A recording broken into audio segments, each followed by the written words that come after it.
IT의 신! 아신 여러분 안녕하십니까? 이제 가을이죠. 약간 덥긴 한데 아침 저녁으로 날씨가 선선한 것 같아요. 감기 조심하시고요. 요즘에 마스크 쓰고 다니신 분들 좀 있더라고요. 그래서 또 코로나 걸리면 안 되잖아요. 그죠? 오늘 제가 좀 설명드릴 내용은요. 정말 중국 대단합니다. 네. 중국 반도체. 우리가 너무 중국 반도체를 우습게 봤어. 자, 어떤 제품을 내놨냐면 화웨이가 메이트 60 프로라는 걸 내놨는데요. 3년 만에 정말 프리미엄 제품을 내놓은 거예요. 화웨이 스마트폰 망한다고 막 그랬었는데 드디어 내놨는데요. 여기서 놀라운 게 AP예요. AP. 이게 두뇌 칩이죠. 네, 두뇌 칩인데 그동안에는 기린 AP라는 자체 설계를 했죠. 물론 이제 자회사 하이실리콘에서 했어요.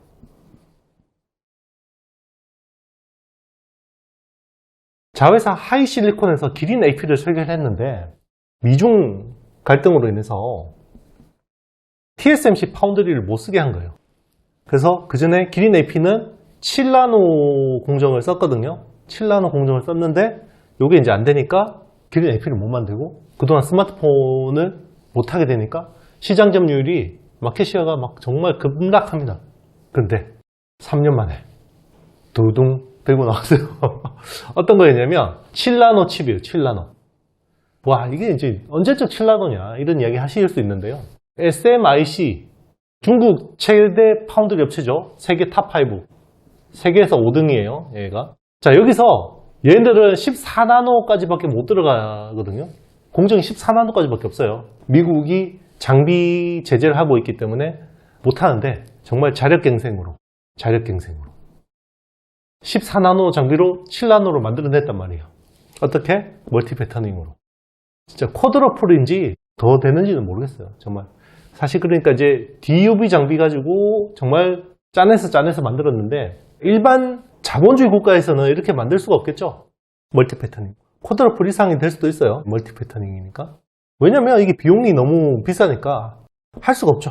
근데 중국은 정부가 돈을 대주니까. 중국 정부 자금으로 하니까 이게 되는 거죠. 자, 중국 지금 300억 달러 정도를 300억 달러. 우리나라 돈으로 한 40조 원 정도 되거든요. 이거를 투입해서 지금 비밀 반도체 공장을 만들고 있다.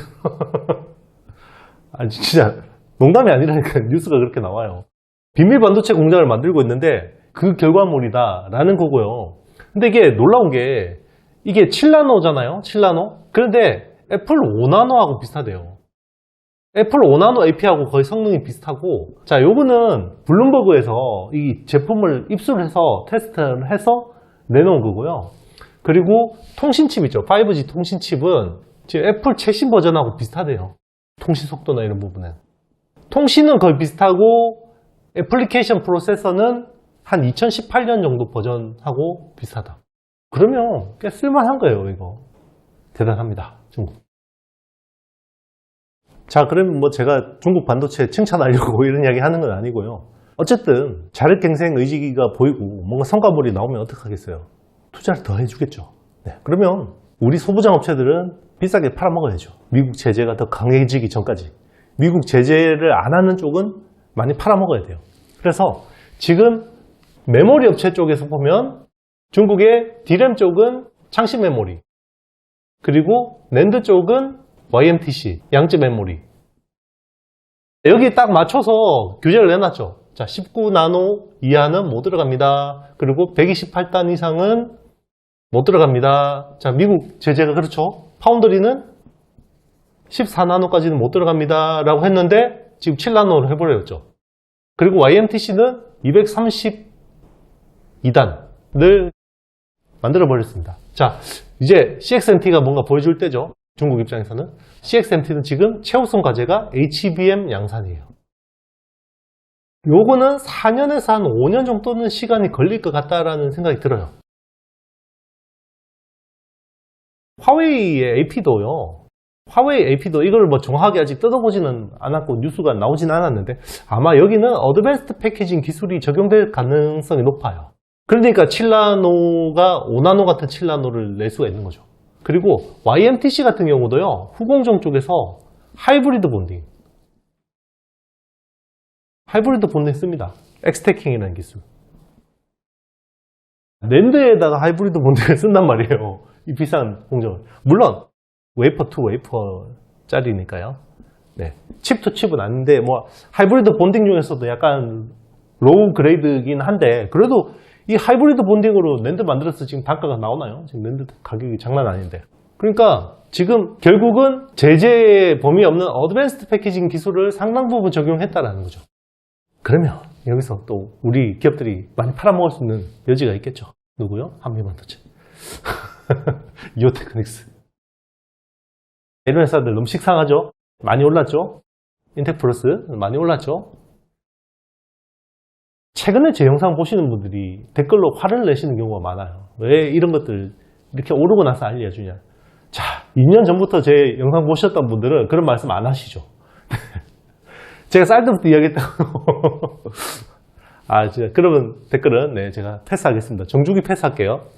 그리고 지금 중국 쪽으로 최근에 좀 주목할 만한 회사는 KNJ, SIC 링이죠. 이쪽으로, YMTC 쪽으로 많이 들어가고 있고요. 그리고 제우스는 세정 장비죠. 세정인데 TSV 세정 쪽이 또 열려 있고요. 그리고 전공용 쪽으로는 이제 주성 엔지니어링, ALD 같은 것들, 그리고 넥스틴, 검사 장비, 페로 패턴이죠. 검사 장비, 이런 것들 하고요. 자, 오늘 제가 좀 설명드릴 회사는요, TSE입니다. TSE는 테스트 소모품을 하는 회사죠. 주로 인터페이스 보드나